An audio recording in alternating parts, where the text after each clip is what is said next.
자, 오늘 말씀은 마태복음 21장입니다. 마태복음 21장 18절부터 22절까지예요. 마태복음 21장 18절부터 22절까지입니다.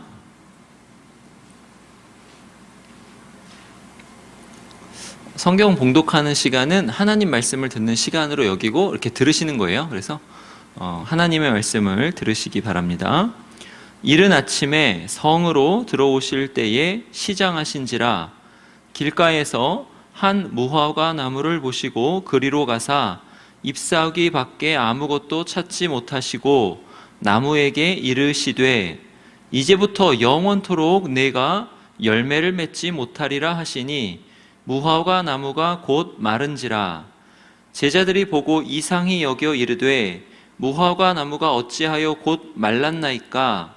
예수께서 대답하여 이르시되 내가 진실로 너희에게 이르노니 만일 너희가 믿음이 있고 의심하지 아니하면 이 무화과 나무에게 된 이런 일만 할 뿐 아니라 이 산더러 들려 바다에 던져지라 하여도 될 것이요 너희가 기도할 때에 무엇이든지 믿고 구하는 것은 다 받으리라 하시니라. 아멘. 우리가 이제 2018년도 표어가 기도인데 기도에 관한 설교를 너무 안 한 것 같아서 기도에 관해서 설교하고 우리가 남은 3주를 어떻게 기도해야 할까 한번 생각해 보고자 합니다. 근데 기도에 관한 말씀들 중에서 오늘 말씀은 참 어려운 말씀 중에 하나예요. 질문할 수 있는 것들이 참 많이 있습니다. 예수님께서는 왜 무화과 나무를 저주하셨는가 하는 거죠. 이 말씀의 그 겉모양만 보면 한 나무에 대한 저주가 참 가혹합니다. 이제부터 영원토록 내가 열매를 맺지 못하리라 이렇게 되죠. 좀 과한 건 아니야? 이런 생각이 드는 거예요. 무화과 나무를 왜 이렇게 혹독하게 저주하셨는가라는 질문입니다. 그리고 무화과 나무를 저주하시고 나서 또 믿음을 말씀하세요. 그러니까 무화과 나무를 저주하신 것과 믿음? 이거 아리송하다는 거죠. 그리고 무화과 나무에게 된 일을 말씀하시면서 갑자기 또 이 산더러 들려 바다에 던져지라 이런 말씀을 하셔요. 무화과 나무에게 된 일만 할 뿐 아니라 이 산더러 들려 바다에 던져지라 하여도 될 것이요 이렇게 말씀하시는데 이게 무화과 나무가 저주받은 것과 무슨 연관이 있을까? 자꾸 이렇게 이게 연관이 있나? 잘 모르겠는 거죠. 그리고 22절에 갑자기 또 뭘 말씀하시죠? 기도에 대해서 말씀하세요. 기도. 이 무화과 나무 저주와 산이 바다에 빠지는 것과 기도는 또 무슨 상관이냐 하는 거죠. 주님은 이 모든 것을 결론지어 말씀하시기를 너희가 기도할 때에 믿고 구하는 것은 다 받으리라 하시는데 이 말씀이 무슨 뜻인가 하는 것입니다. 그래서 오늘은 이 질문에 대한 답을 하나하나 차근차근 살펴보면서 2018년도 표어가 기도인데 그 2018년도를 기도로 마무리하기 위해서 우리의 기도 생활을 한번 점검해 보고자 하는 거예요. 먼저 예수님께서는 왜 무화과 나무를 저주하셨는가 하는 거예요. 여러분, 예수님께서 무화과 나무를 저주하실 때 이제부터 영원토록 네가 열매를 맺지 못하리라 하시죠. 그러니까 이제부터 영원토록이니까 지금부터 영원토록 뭔가 그 무화과 나무가 기능을 하지 못하게 하겠다라는 말씀이에요. 그러니까 한 그루의 무화과 나무에 대한 저주치고는 너무 과하다는 거죠. 여러분, 우리 주님께서는 얼마나 좋으신 분이십니까? 우리 주님 좋으신 분이에요. 굉장히 선하시고 사랑이 많으시고 인자하신 분입니다. 그런데 이 주님의 성품에 비추어 보아도 무화과 나무에 열매가 없었다고 이렇게 과하게 저주하시는가 이런 생각이 드는 거죠. 그래서 이왕 생각한 김에 더 생각해 보자는 거죠. 주님께서 이렇게 말씀하시는 의미는 우리가 생각하는 것보다 더 깊겠구나 이렇게 생각하면서 찾아보자는 거예요. 결론부터 말씀드리면 여기 예수님께서 무화과 나무에게 이제부터 영원까지 네가 열매를 맺지 못하리라 하신 거는요, 사실 무화과 나무 요 한 그루에 대한 말씀이 아니라 무화과 나무가 상징하는 예루살렘 성전이 이제부터 영원토록 그 기능을 못하리라, 그 기능을 수행할 수 없을 것이라, 열매를 맺지 못하리라, 이런 말씀입니다. 그러니까 예루살렘 성전이 완전히 폐하여질 것이다, 그런 의미예요. 무화과 나무가 성전을 상징한다 그래요. 성경에서요, 자주 나무는 하나님의 동산 에덴과 연결이 됩니다. 그래서 에스겔서 28장 13절에도 그렇고 에스겔서 31장에도 애굽이라는 나라와 아수르라는 나라가 나오는데 그 나라를 나무에 비유하면서 그 나무가 하나님의 동산 에덴에 있다 그래요. 그래서 나무의 이미지는 뭐랑 연결이 된다? 에덴 동산과 연결이 돼요. 그리고 에덴은 최초의 성전입니다. 그리고 최초의 제사장은 아담이에요.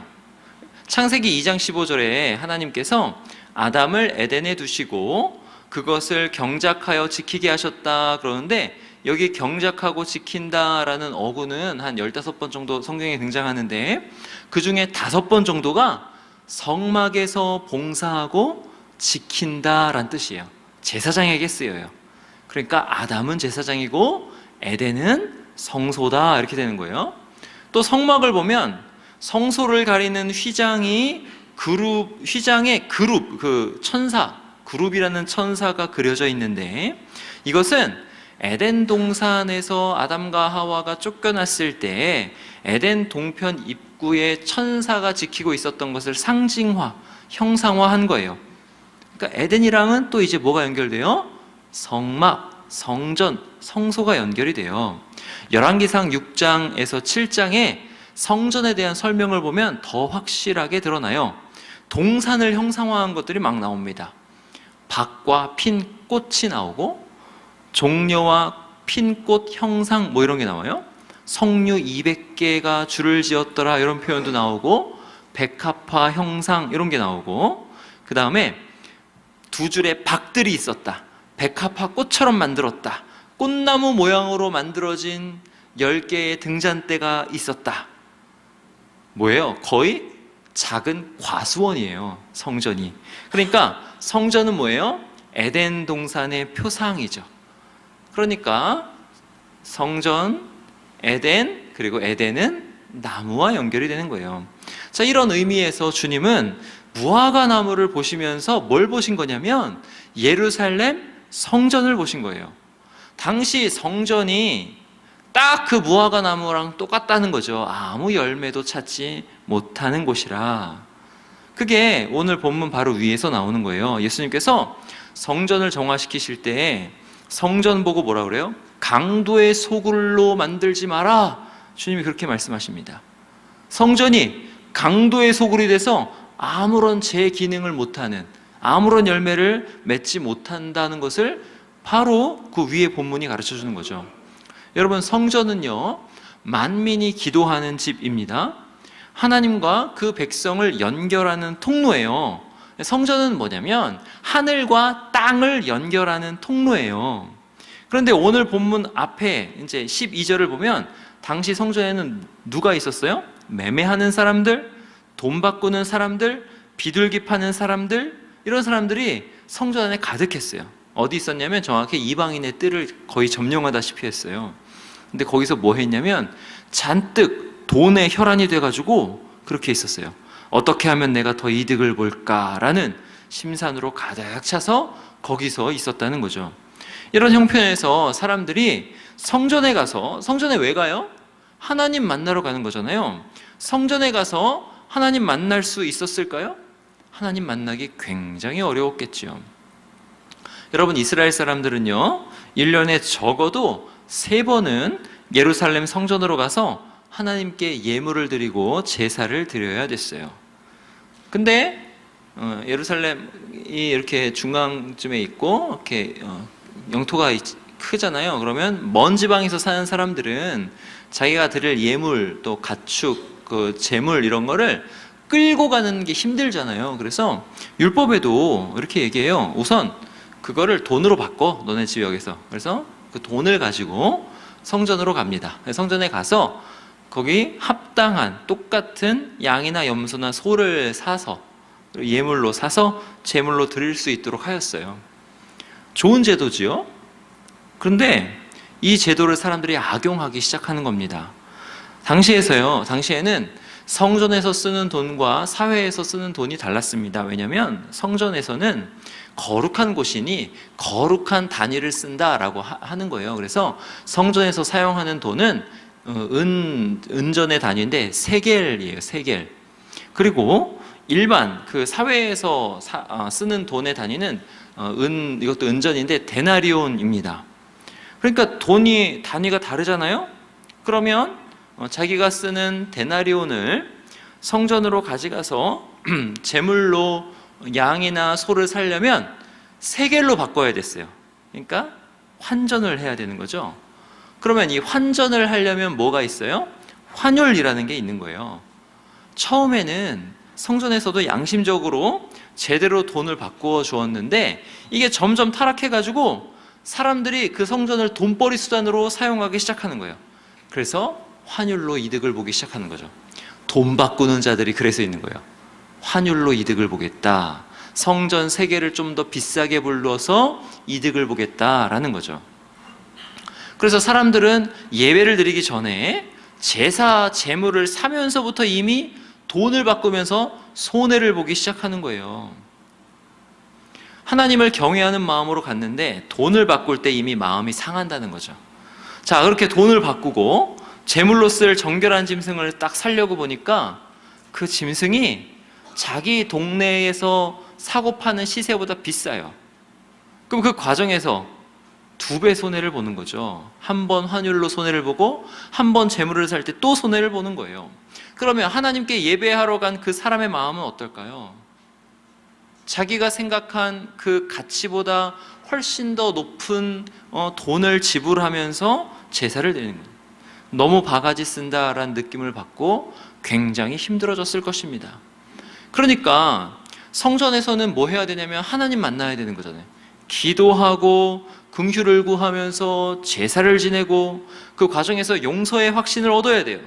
그렇게 하나님을 깊이 알아가고 하나님의 자비와 긍휼을 깊이 경험하면서 하나님이 지금 여기 계시는구나 이거를 맛보아야 되는데 그렇게 못하는 거죠. 그렇게 하는 것은 굉장히 어려운 것입니다. 왜요?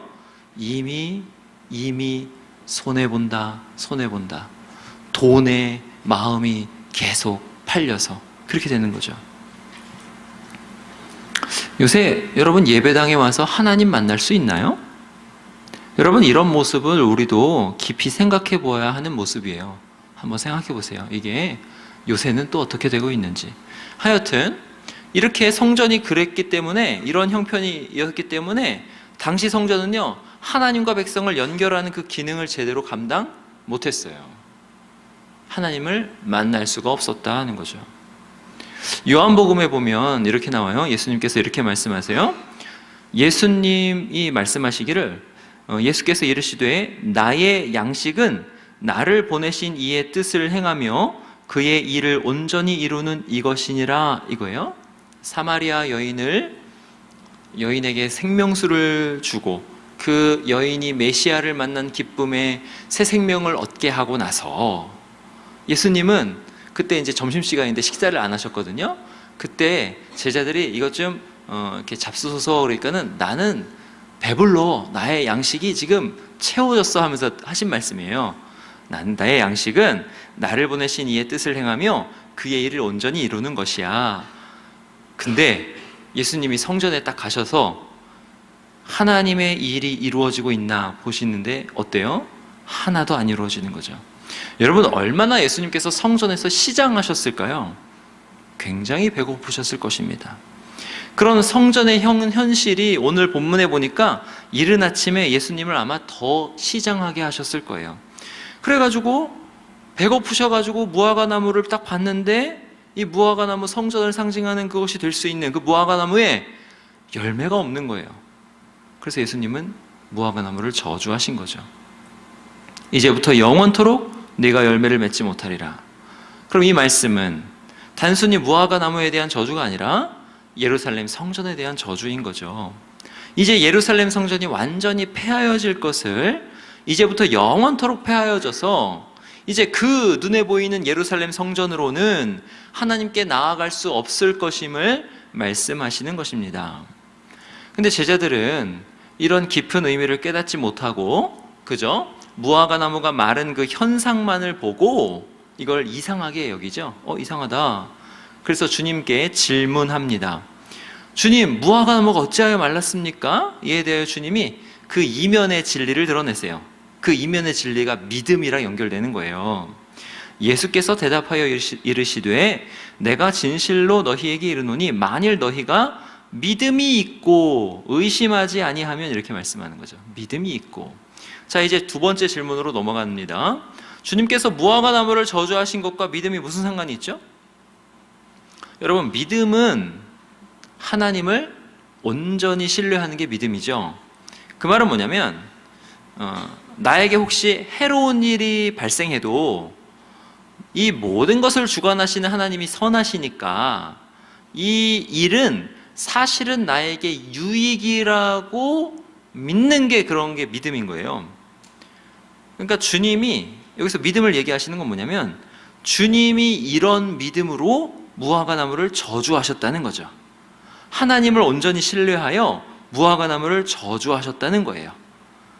그리고 그 무화과 나무를 저주하는 거는요, 이제 그 무화과 나무만 마르는 것으로 끝나지 않고 예수 그리스도께서 당할 일을 미리 보여주는 거예요.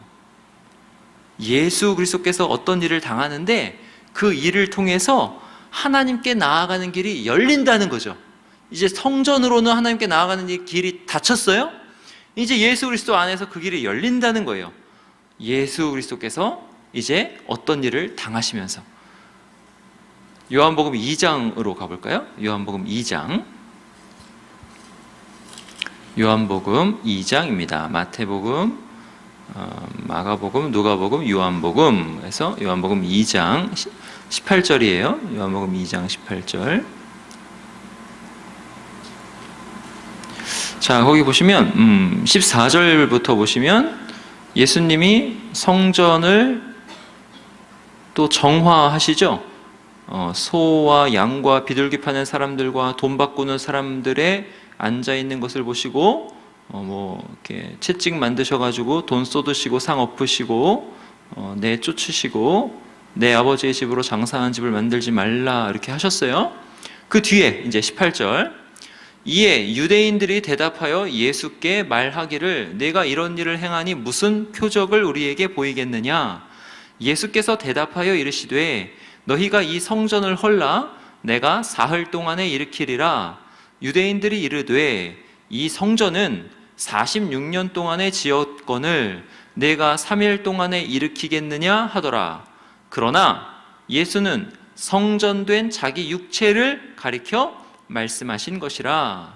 자, 예수님께서 마태복음에서 나온 것과 똑같이 성전을 심판하시는 그런 행동을 하시고 나서 유대인들이 그걸 보고 난 다음에 네가 이런 일을 행하니 너가 이런 일을 행하는 권위자이냐 또는 그 의미가 뭐냐라고 하면서 표적을 보이라고 하는 거예요.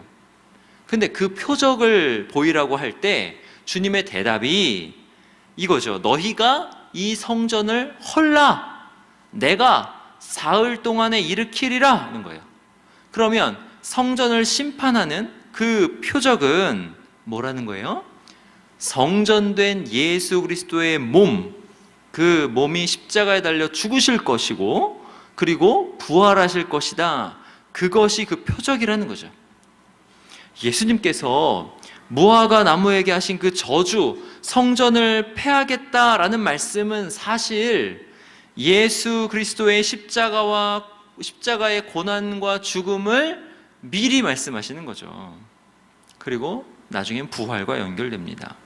성전이 지금부터 영원토록 열매를 맺지 못할 것인데, 즉 성전이 폐하여질 것인데, 그 말은 우리가 예루살렘 성전으로는 하나님께 나아갈 수 없게 될 것인데, 그게 어떻게 폐하여지냐면 바로 예수 그리스도께서 십자가에서 죽으심으로 폐하여질 것이다 라는 거예요.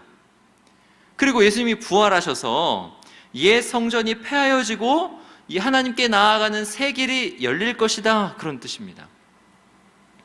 그러므로 예수님께서 말씀하시는, 여기에서 말씀하시는 믿음은 뭐예요? 예수님의 십자가의 무한 고통과 그 죽음이 결국 하나님의 선하신 뜻을 이루시리라는 믿음이죠. 하나님께로 갈 길이 열린다, 이런 믿음이에요. 그래서 이 믿음은 뭐냐면, 내가 기도해서 하나님의 뜻을 수행한다고 순종해서 어떠한 고난을 당한다 하더라도, 혹시 죽는다 하더라도 그게 하나님의 선하심 안에 있으므로 나는 마땅히 구할 것을 구하리라 라는 믿음입니다. 그래서 이런 믿음으로 구할 때 이 산더러 들려 바다에 던져지라 하여도 될 것이요 라고 말씀하시는 거죠. 이제 이 산더러 들려 바다에 던져지라, 이걸 이제 살펴볼 거죠. 이 말씀의 뜻은 뭘까? 여기서 이 산은요, 이 산은 예수님이 딱 가리키는 이 산은 예루살렘 성전이 있는 그 산입니다. 그 산, 시온산이에요. 성전산. 그리고 요 시온산은 신의 산과 함께 성경에서 하나님의 산이라고 명명되는 산이에요. 그리고 요 하나님의 산은 계속 평행되어서 의미하는 바가 성막 또는 성전, 하나님이 임재하시는 곳을 상징해요. 그러니까 하나님의 산, 이 산은 성전을 또 상징하는 거죠. 그리고 바다는 뭘까요? 바다는 죽음의 세력을 뜻합니다. 예수님은 예수님께 표적을 구하는 유대인들에게 마태복음 12장에서 이렇게 말씀하세요. 악하고 음란한 세대가 표적을 구하나 선지자 요나의 표적밖에는 보일 표적이 없느니라, 이렇게 말씀하시면서 이렇게 말씀하세요. 요나가 밤낮 사흘 동안 큰 물고기 뱃속에 있었던 것 같이 인자도 밤낮 사흘 동안 땅 속에 있으리라. 요나가 물고기 뱃속에서 바다 깊은 곳에 내려갔던 것, 그것이랑 동일한 게 뭐예요? 예수님이 땅 속에 죽어 땅 속에 계셨던 것, 그게 동일하다라는 거죠. 우리 요나서 2장 가볼까요? 요나서 2장. 요나서 2장 가보시겠습니다. 요나서는 옵욘미 거기 있어요. 요나서 2장 1288쪽 요나서 2장 가보세요. 요나서 2장 자 1절 보세요. 1절. 요나가 물고기 뱃속에서 그의 하나님 여호와께 기도하여 이르되 내가 받는 고난으로 말미암아 여호와께 불러 아뢰었더니 주께서 내게 대답하셨고 내가 스올의 뱃속에서 부르짖었더니 주께서 내 음성을 들으셨나이다. 주께서 나를 깊음 속 바다 가운데에 던지셨으므로 큰 물이 나를 둘렀고 주의 파도와 큰 물결이 다 내 위에 넘쳤나이다. 자, 여기 2절에 요나가 스올의 뱃속에 있다 하죠. 스올의 뱃속은 뭐냐면 스올은 죽은 자들이 가는 곳이에요. 무덤입니다. 근데 요게 똑같이, 요게 등가로 나타나는 것 똑같이 주께서 나를 깊음 속 바다 가운데 던지셨다, 이렇게 나오죠. 그러니까 요나가 바다 가운데 던져진 것은 바로 요나가 죽음의 세력 스올에 삼켜졌다는 것을 의미하죠. 예수께서 장사 지낸 바 되셨다가 이게 똑같은 거예요. 그러므로 성전산이 바다에 던지우리라 라는 말씀은 성전을 표상하는 예수님의 몸이 십자가에 달려 죽으시고 장사 지내게 되어 땅속으로 들어갈 것이다 라는 뜻입니다. 그러므로 무화과 나무의 저주나 이 산더러 들려 바다에 던져지라 하는 말씀이나 어떤 말씀이에요? 같은 말씀이에요. 같은 말씀. 주님이 무화과 나무를 저주하신 것은 당시 성전을 저주하시면서 동시에 그 성전을 폐하시기 위해서 성전이신 자기 몸을 십자가에 내어주셔서 죽으실 것에 대한 말씀이죠.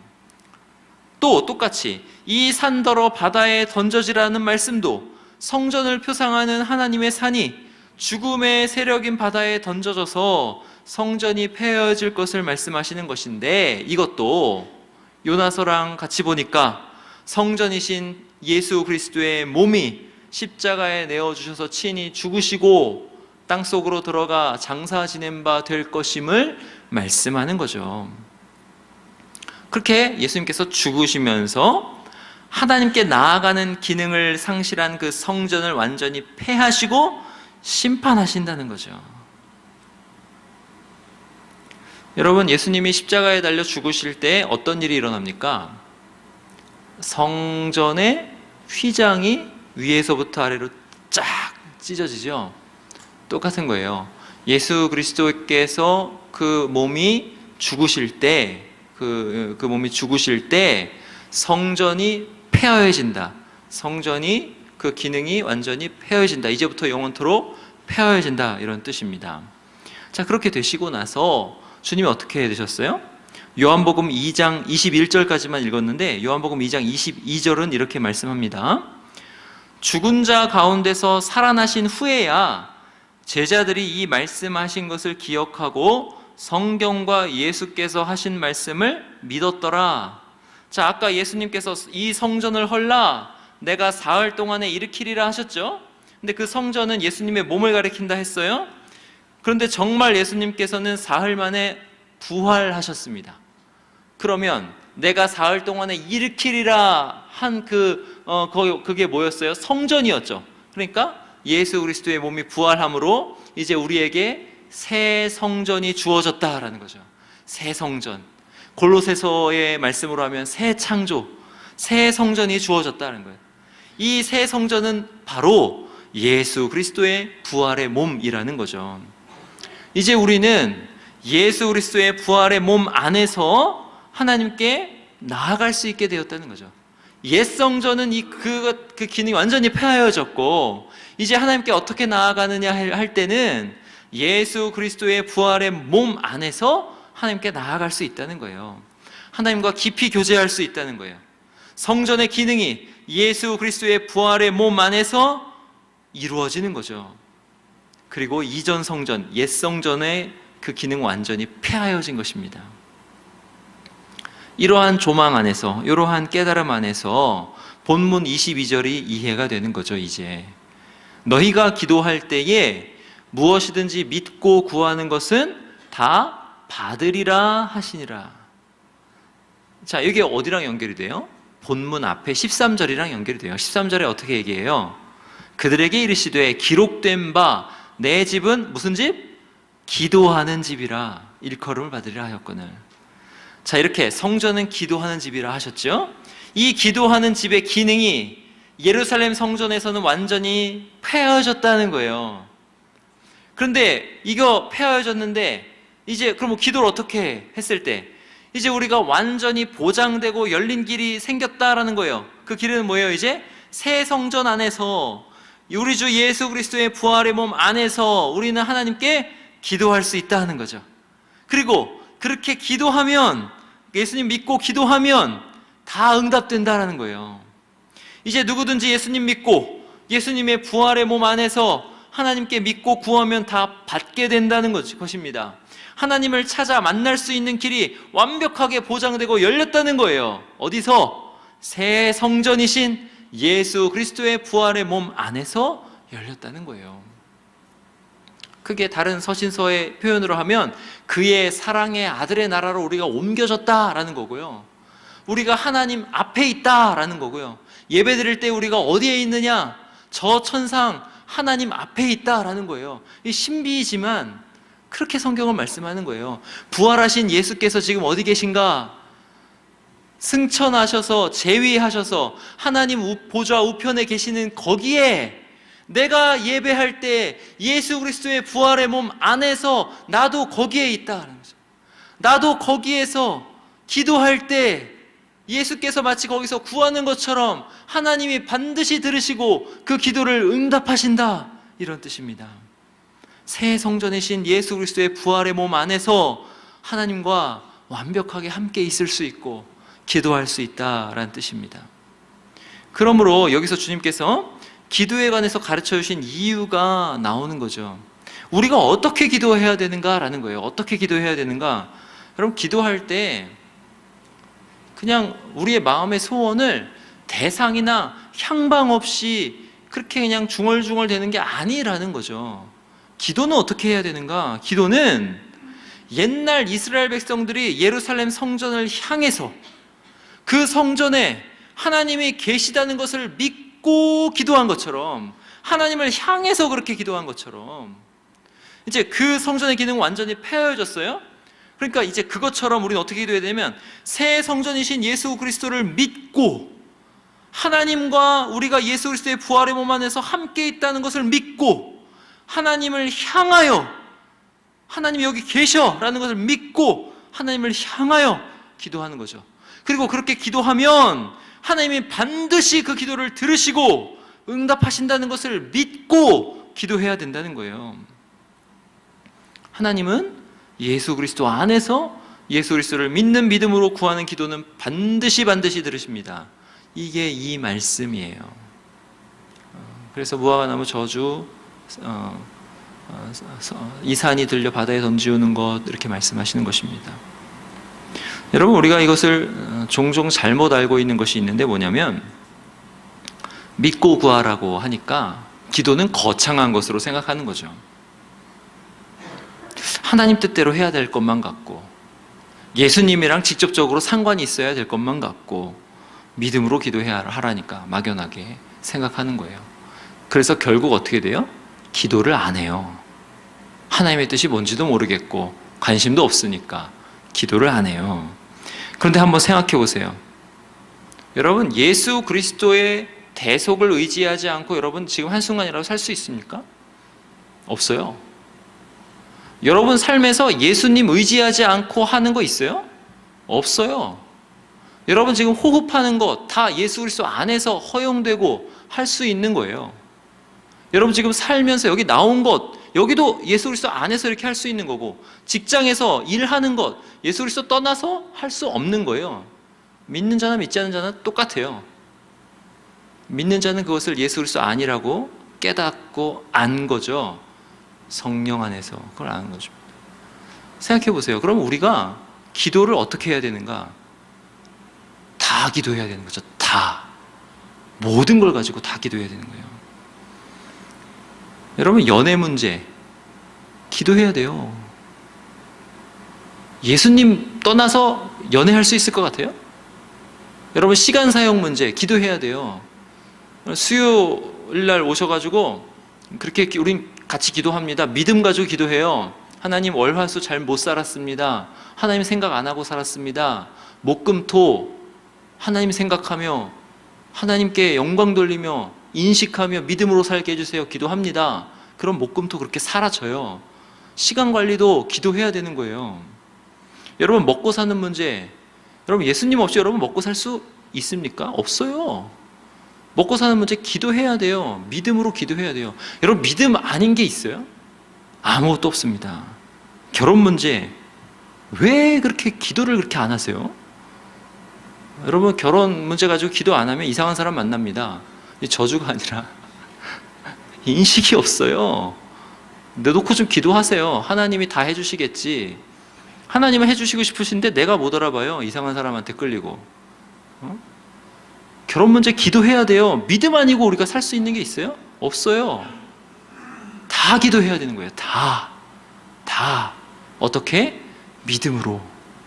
내가 예수 그리스도 안에서 하나님과 함께 있음을 믿고, 내가 지금 여기서 한마디 한마디 하는 게 하나님이 여기서 들으시는 것을 믿고, 하나님을 향하여 내 인생에 하나님과 상관없는 게 아무것도 없음을 믿고 기도하는 거예요. 심지어 여러분 직장에서 실적 나쁠 때 어떻게 하셔야 돼요? 기도하셔야 돼요. 기도하셔야 돼요.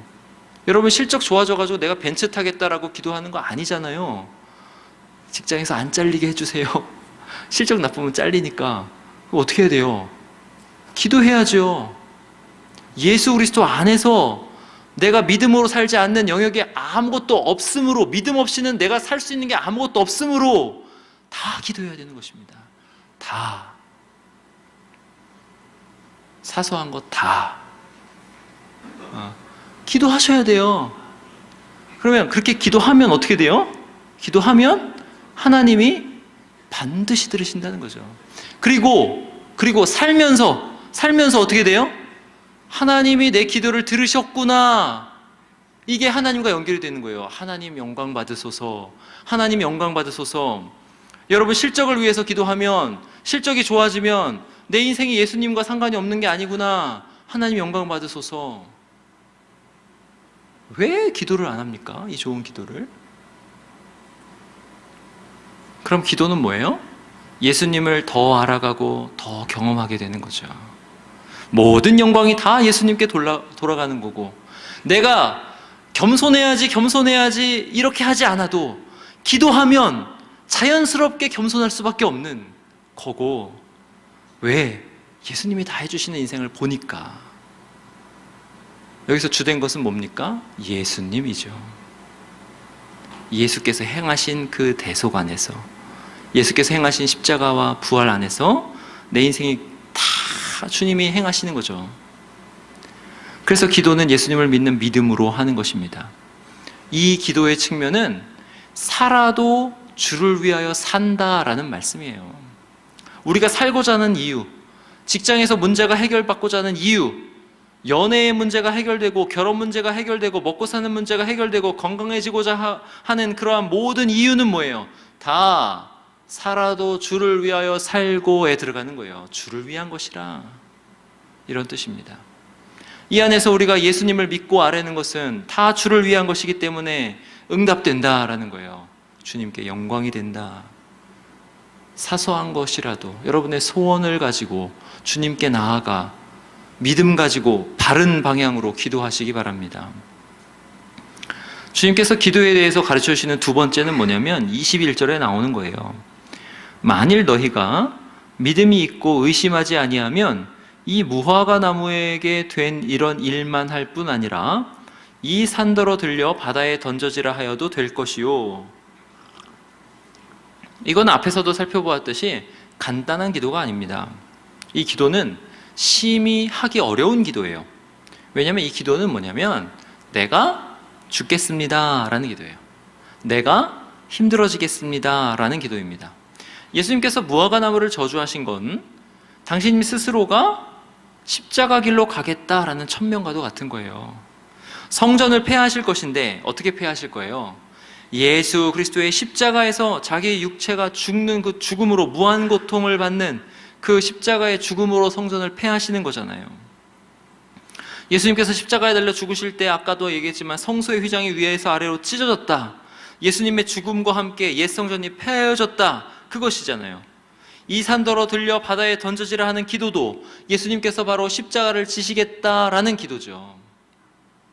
예수님께서 겟세마네 동산에서 얼마나 땀방울이 핏방울이 되도록 힘써서 기도하셨습니까? 여러분 땀 흘리면서 기도해 보셨어요? 정말 힘써서 애써서 기도해가지고 땀이 막 날 정도로. 예수님은 그렇게 기도하시는데 땀만이 아니라 땀이 피가 돼서 흘러내릴 정도로 기도하셨어요. 하나님의 그 무한한 진노의 잔, 십자가가 예수님이 하나님이셨기에 감당하셨지 신이셨기에 감당하셨지 그거는 무한 고통의 잔입니다. 그거를 받으시기 위해서 정말 몸부림치면서 기도하셨어요. 땀방울이 핏방울이 되도록. 그렇게 하신 그 기도가 바로 이 기도입니다. 십자가 지려는 기도. 이렇게 기도하신 이유가 뭐예요? 바로 당신님 안에서 하나님의 백성을 구원하시고자, 그들의 죄를 사하시고자 그렇게 기도하신 거죠. 이 기도는 모세의 기도, 엘리야의 기도와 같은 기도입니다. 여러분, 모세는 어떻게 기도합니까? 출애굽기 32장에서 이렇게 기도해요. 하나님이 그들을 진멸하겠다. 하나님과 언약식을 맺는 그 아주 중대한 때에 금송아지 만들어가지고 하나님을 배반한 그들을, 이건 굉장히 큰 죄거든요. 근데 나중에 설명드릴 기회가 있으면 설명드릴 텐데 굉장히 큰 죄인데 하나님이 진노하셔가지고 진멸하겠다 하실 때 모세가 이렇게 기도합니다. 그러나 이제 그들의 죄를 사하시옵소서. 그렇지 아니하오면 원하건대 주께서 기록하신 책에서 내 이름을 지워버려 주옵소서 말씀하십니다. 이렇게 기도해요. 지금 그들은 사하고 나는 죽기를 원하나이다. 이스라엘 백성들의 죄 사함을 위해서 자기는 버리는 기도를 하는 거죠. 기도대로 모세가 영원히 지옥 가거나 그러진 않았지만 모세는 어떻게 됐어요? 그 백성을 약속의 땅으로 인도하느라 갖은 고생을 당합니다. 갖은 고생을. 기도의 결과이죠. 엘리야도 마찬가지예요. 야고보서 5장 가볼까요? 야고보서 5장 가보십시다.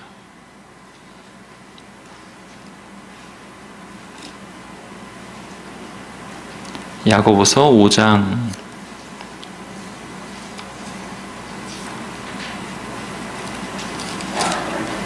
17절 보세요. 야고보서 5장 17절.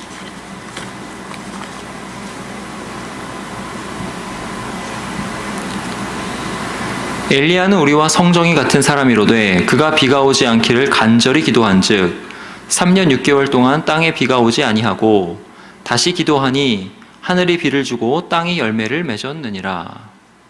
엘리야가 비가 오지 않기를 간절히 기도합니다. 여러분 열왕기에서는 비가 오기를 기도하는 거는 나오죠. 근데 비가 오지 않기를 기도하는 거 안 나오죠. 근데 여기서는 엘리야가 비가 오지 않기를 기도하였다라고 합니다. 열왕기서에는 17장에서 이렇게 나와요. 엘리야가 막 열심히 아합 왕에게로 갑니다. 이스라엘의 왕에게로 가서 내 말이 없으면 비도 이슬도 있지 않을 거야 라고 선포를 해버립니다. 근데 그렇게 선포하기 전에 엘리야가 뭐 했대요? 비가 오지 않기를 기도했대요. 여러분 엘리야가 비가 오지 않기를 왜 기도했을까요? 바알이라는 우상 때문입니다. 당시에 바알은 폭풍의 신이에요. 근데 이 바알 신앙이라는 게 굉장히 매력적입니다. 당시에는 그 문화와 종교가 연결이 돼 있어요. 그러니까 지금 우리가 보는 TV에서 보는 어떤 문화가 당시에는 다 종교적인 것이랑 연결이 돼 있었어요. 그래서 바알 종교의 문화는 어땠냐면 신전이 이렇게 딱 거창하게 돼 있어요. 지금 우리 예배당보다 훨씬 멋있고 예쁜 신전이에요. 신전이 거창하게 돼 있고 그 신전이 형형색색으로 쫙 장식되어 있습니다. 그리고 그 신전 안에 지금 우리가 TV에서 보는 그런 연예인같이 생긴 애들이 있는 거예요. 뭐 박보검 이런 애들이 있어요. 뭐 송중기, 저번 주부터 계속 나오네 얘네들은. 뭐 현빈 뭐 이런 남자들이 있고 여자애들은 잘 몰라서 누구 옛날 사람 뭐 손예진 너무 옛날 사람들이구나. 요새 애들을 모르겠어요. 뭐 트와이스 막 이런 애들이 있어. 거기 신전에. 근데 얘네들이 TV에서 나오는 것처럼, 근데 TV에서 나오는 것보다 훨씬 더 수위가 높은 그런 야한 옷을 입고 TV에서 나오는 것 같은 춤을 추고 있어요. 그거를 종교 행위라고 하고 있어요. 얼마나 매력적입니까? 근데 그게 부끄러운 게 아니에요. 왜 부끄러운 게 아니냐면 문화 현상이라서. 이 바알 숭배 문화는 이래. 이렇게. 그리고 가가지고 내가 바알을 숭배한다고 이렇게 신앙 고백을 해버리면 그런 사람들과 합법적으로 즐길 수 있게 되어 있어요. 그리고 그렇게 즐기는 게 뭐랑 연결이 되냐면 비가 내리는 거랑 연결이 되어 있어요. 이게 바알 숭배, 당시 우상 숭배였습니다. 얼마나 매력적입니까? 그러니까 사람들이 다 거기에 빠지는 거죠. 그럼 비가 올 때마다 어때요? 바알이 비를 내렸구나. 나는 탐욕이 채워지고 바알은 비를 내리고 바알 너무 좋구나 이렇게 되는 거죠. 또 비가 오면 바알이 비를 내렸구나. 이게 하도 심하니까 이스라엘 백성들이 바알 신앙으로 다 완전히 그냥 넘어가 버리니까 엘리야가 결단을 하고 이거밖에 없다, 이 수밖에 없다 하고 비가 내리지 않기를 기도하는 거죠. 바알에게 아무리 제사해도 비가 내리지 않도록 기도하는 겁니다. 그러고 나서 바알과 아세라의 그 모든 제사장들을 다 죽이고 그 사제들을 다 죽이고 나서야 비를 내려달라고 기도하는 거죠. 이게 이제 그 흐름이 그래요. 근데 엘리야가 비가 오지 않기를 위해서 기도했을 때 아합 왕이 자기를 죽이려고 할 줄 몰랐을까요? 알았겠죠. 거기 보면 이렇게도 나와요. 그리시네가에 숨으라 그래가지고 아합 왕이 이제 죽이려 할 거니까 숨으라 해가지고 숨어가지고 그리시네가에서 시냇물을 마시는데 비가 안 오니까 시냇물이 곧 말랐다 그래요. 그러면 비가 안 와서 자기가 목말라 죽을 수도 있다는 것을 엘리야가 몰랐을까요? 지금 뭐랑 연결이 되어 있어요? 하나님의 영광과 자기의 고통에 연결이 되어 있는 기도입니다. 아까 모세랑도 똑같아요. 이게 바로 믿음의 기도입니다. 그럼 이 믿음의 기도의 효과가 뭐예요? 15절에 보세요. 야고보서 5장 15절. 믿음의 기도는 병든 자를 구원하리니 주께서 그를 일으키시리라. 혹시 죄를 범하였을지라도 사하심을 받으리라. 이게 19절에 이렇게 나옵니다. 내 형제들아, 너희 중에 미혹되어 진리를 떠난 자를 누가 돌아서게 하면 너희가 알 것은 죄인을 미혹된 길에서 돌아서게 하는 자가 그의 영혼을 사망에서 구원할 것이며 허다한 죄를 덮을 것임이라. 미혹되어 진리를 떠난 이스라엘을 돌아오게 했던 엘리야처럼 너희도 믿음의 기도로 그렇게 기도할 수 있다는 거죠. 그렇게 기도하면 너희는 그 죄 가운데 있는 사람, 진리에서 떠난 그 사람을 사망에서 구원할 거다는 거죠. 그의 허다한 죄를 덮을 거다라는 거죠. 예수님의 겟세마네 동산의 기도가 그런 기도입니다. 몸소 보여주셨어요. 하나님의 무한 진노의 잔, 고통의 잔을 받으시기 위해서 몸부림치면서 애쓰셔서 기도하시고 십자가를 지시고 많은 사람을 구원하시고 그들의 허다한 죄를 덮으셨죠. 모세도 그렇게 기도하였고 엘리야도 그렇게 기도하였다는 거죠. 그러면 우리도 그 사역에 부름받았습니다. 언제까지 부름받았습니까? 예수님께서 다시 오실 때까지 그런 기도하라고 부름받은 거예요. 어떤 기도예요? 십자가 지겠습니다 라는 기도죠. 나도 함께 고통당하겠습니다 라는 기도예요. 기도했기 때문에 고통당하는 것을 감수하겠습니다. 그래서 그 사람을 구원할 수 있다면 족하겠습니다. 이런 기도입니다. 그게 주기도문에 나온 하늘의 뜻이 이 땅에도, 하나님의 뜻이 이 땅에도 이루어지는 기도, 하늘과 땅을 연결하는 기도입니다. 이런 기도는 바로 주님을 위해서 죽겠다는 기도예요. 우리 죽음이 현격하게 하나님께 영광이 되겠으니 나도 고통당하며 죽더라도 다른 사람은 살리겠습니다. 이런 기도예요. 역사상 수많은 사람들이 이런 기도를 했습니다. 예수님과 같은 기도, 모세와 같은 기도, 엘리야와 같은 기도를 하면서 십자가의 길, 하나님의 영광을 바라면서 죽는 길을 선택하고 죽었습니다. 사랑하는 화성교회 청년 여러분, 여러분은 어떻게 기도하고 계셔요? 믿는 자는 주를 위하여 살려고 기도하는 거예요. 모든 것 다 기도하라는 거죠. 믿음 아니면은 살 수가 없으니 모든 것이 다 믿음에 들어가니 살려고 기도하라는 거예요. 직장 문제, 취업 문제, 생계 문제, 가정 문제, 연애 문제, 결혼 문제 다 놓고 기도하라. 주님을 위해서 살려고 기도하라. 누구를 위해서? 예수 그리스도를 위해서. 그리고 믿는 자는 또한 죽으려고 기도하는 사람들입니다. 나의 고통이 뻔히 보이는 문제들에 다른 사람을 살리려고 헌신의 자리로 들어가서 섬기고 고통받고 죽기 위해서 그렇게 하늘과 땅을 연결하기 위해서 기도하는 사람들이죠. 이게 바로 이것도 주를 위해서 믿음으로 드리는 기도입니다. 우리의 생활은 이 두 가지 기도가 잘 조화되어 있는 생활이어야 돼요. 누구지 믿는 사람이 너무 나 중심으로만 살려고 하면, 잘 살려고 하면 기도하지 않는 법입니다. 기도가 막히는 거예요. 하나님과 소통에 문제가 있게 됩니다. 왜냐하면 나를 위한 기도는 믿음의 기도가 아니기 때문에 그래요. 주님을 위하여 살겠다.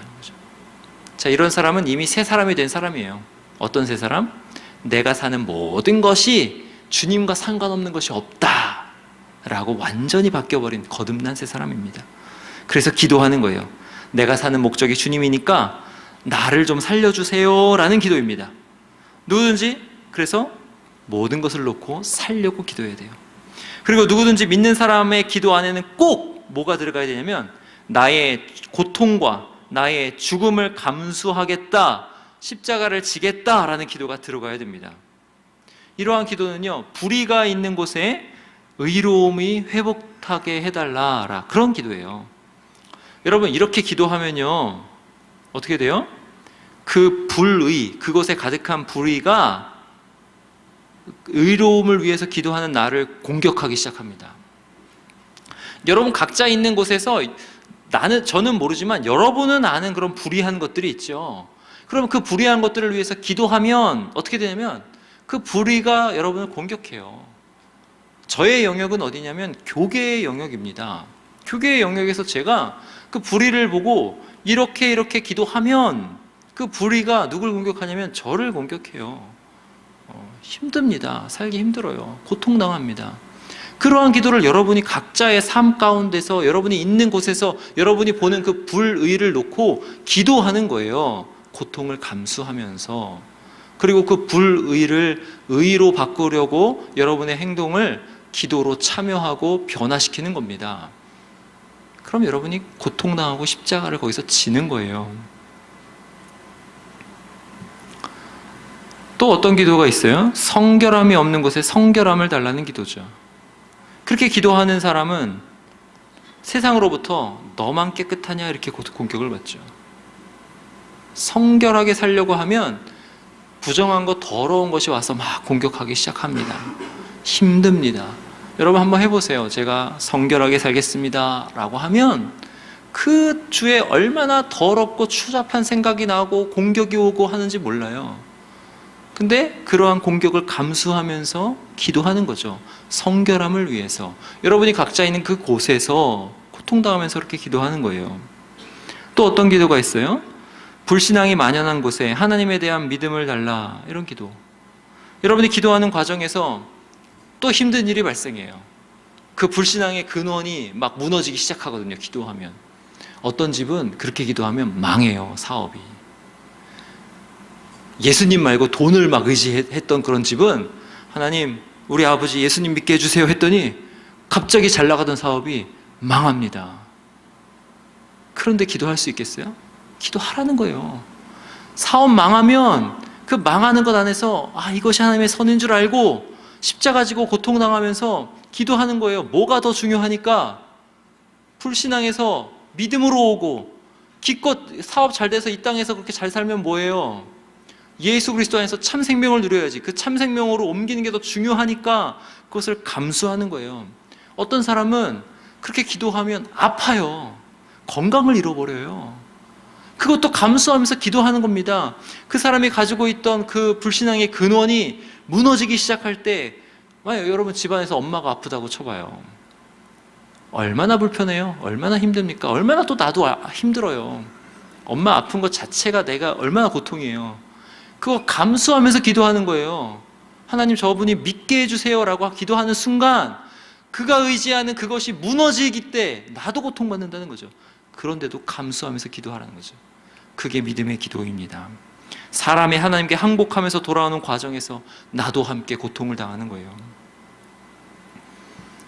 이런 기도가 바로 우리를 통해서 사람이 용서받는 기도고 죄사함을 얻는 기도입니다. 이 두 가지가 병행되어서 우리 기도 생활에 균형 잡혀 나타나야 되는 거죠. 기도하면 살만해집니다. 정말 인생이 즐겁고 생명력이 넘쳐요. 기도하면. 동시에 그런 측면만이 있는 것이 아니라 기도하면 죽을 것 같이 힘들어지기도 합니다. 이게 두 개가 같이 가는 거예요. 믿음의 기도 안에서. 여러분 2018년 한 해 여러분은 얼마나 이 두 가지로 열심히 기도하셨습니까? 혹시 기도하지 못하셨다면 오늘 말씀 잘 생각해 보시면서 마음 다잡으시고 2018년도를 기도로 잘 마무리하시고 기도 제목을 잡고 모든 것을 위해서 기도하시고 십자가를 지기 위해서 기도하시는 저와 여러분 되시기 바랍니다. 기도하시겠습니다. 하나님 아버지 감사합니다. 주님께서 은혜 주셔서 하나님 우리에게 기도에 대해서 가르쳐 주시니 감사합니다. 하나님 우리가 먼저 우리의 인생 모든 것이 다 예수 그리스도 안에 있음을 믿고 부활의 몸 안에 있음을 믿고 하나님께 온전히 믿음으로 모든 일을 놓고 기도할 수 있도록 인도하여 주옵소서. 우리가 가지고 있는 모든 문제를 가지고 그것이 다 예수 그리스도와 관련이 있는 줄 믿고 하나님 앞에 살려고 기도하는 우리가 다 될 수 있도록 인도하여 주옵소서. 아버지, 그리고 우리가 또한 예수님처럼, 모세와 엘리야처럼 다른 사람을 구원하기 위한 기도, 그 과정에서 하나님 십자가를 지고 고통을 당할 수 있을지라도 그것을 감수하면서 그렇게 하는 기도를 할 수 있도록 도와주옵소서. 아버지 하나님, 그래서 우리가 그러한 기도를 통해서 예수 그리스도와 더욱 친밀해지고 예수 그리스도를 알아가고 예수 그리스도께 모든 것이 영광이 되는 그러한 삶을 살아갈 수 있도록 인도하여 주옵소서. 감사드리고 주 예수 그리스도의 이름으로 기도하옵나이다. 아멘.